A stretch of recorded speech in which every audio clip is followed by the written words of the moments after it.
Let freedom ring. Let freedom ring. I say to you today, my friend, let freedom ring. The newest voice for the conservative American. It's about faith. It's about family. It's about freedom. Mr. Gorbachev, tear down this wall. Barry Curtis and the Curtis Report starts now.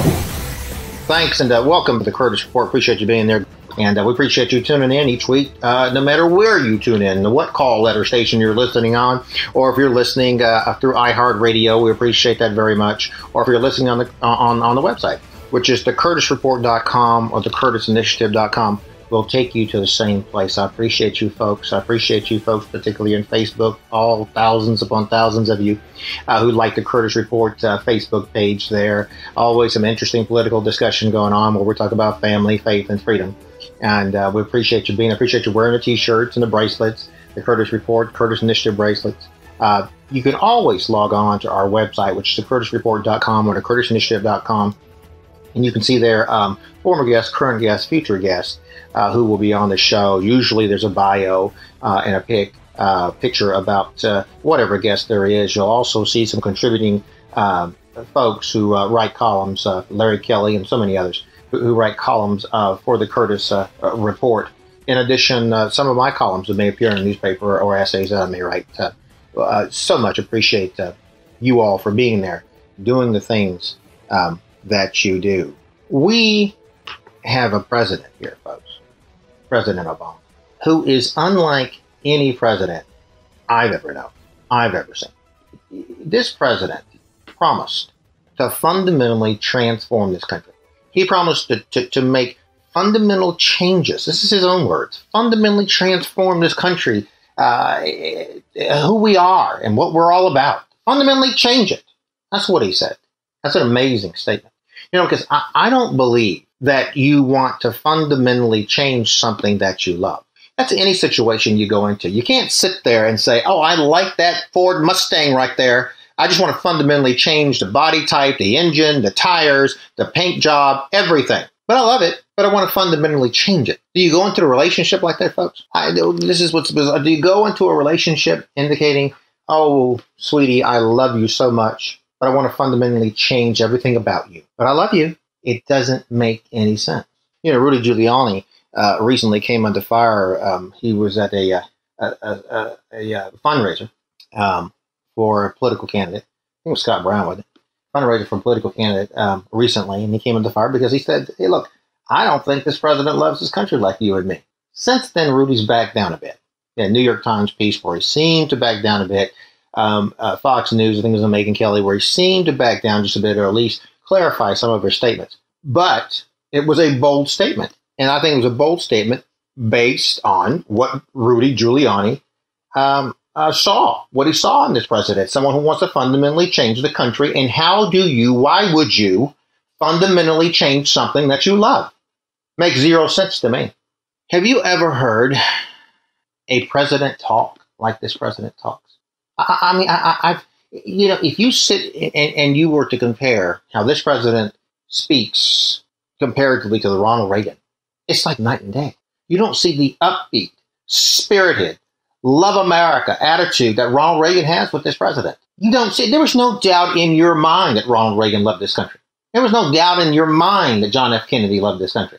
There's no doubt in your mind that Abe Lincoln loved this country, President Lincoln, because of the great sacrifices he was willing to endure to preserve it. You know, you didn't have Abraham Lincoln in his second inaugural address instead of proclaiming, let's look at and turn to the better angels to preserve the Union and to do the next right thing. Or did President Lincoln say, I want to fundamentally transform this country? Do you think Washington would have said that? Jefferson? Heck, do you think Lyndon Johnson, I'll give you Jimmy Carter, would not have said this? If you compare the speak, or double speak, I should say, but if you compare the speaking, compare the words of President Obama to former presidents, it's really frightening. It's really frightening. I'm going to read some quotes here. And I want you to envision, I want you to think, just envision what you think if you think Ronald Reagan would have said this, if you think George Bush would have said this, Jack Kennedy, Lyndon Johnson, do you think Franklin Roosevelt would have said this? Eisenhower, Truman, Just bizarre statements from the president. These are direct quotes from the president. And here's one here. Classic. If you've got a business, you didn't build that. Quoting the president, quote, if you've got a business, you didn't build that. Somebody else made that happen. Close quote. That's Barack Obama. If you have a business, you didn't make that happen. That is a spit in the face to every individual, particularly small business person who makes payroll every week, 2 weeks, every month, who has took a creative idea and made it happen, who's took all of the risk and made it happen.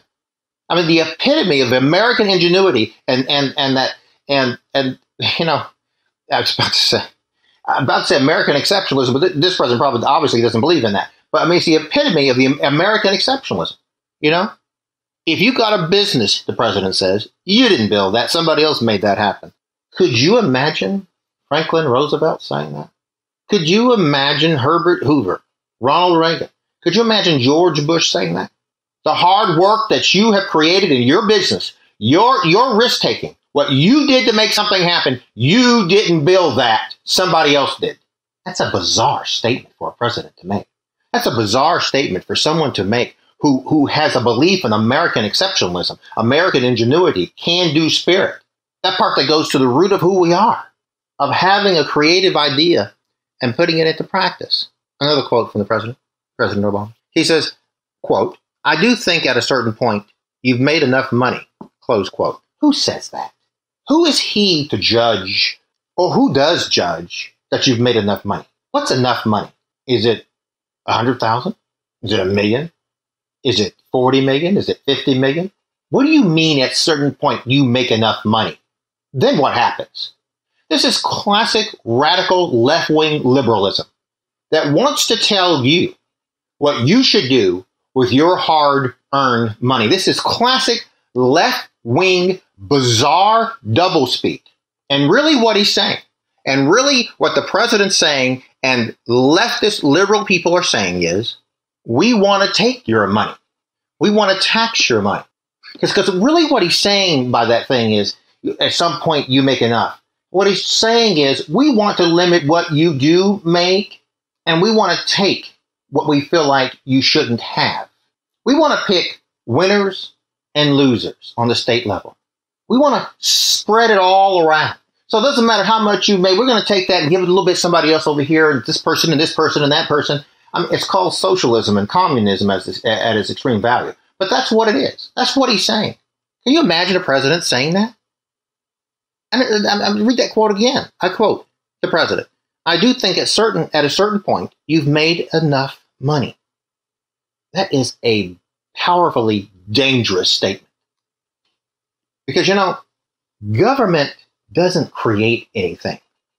Now, there's people who argue it creates drama and pain and suffrage. But I mean, government doesn't create anything. There's no creativity in government. There's nothing there. Government only consumes and takes. And that statement there by the president goes to the core of who he is. You know what's that Maya Angelou used to say, when people tell you who they are, believe them. Or how does she used to talk? When people tell you who they are, believe them. I love the great Maya Angelou. Late great Maya Angelou.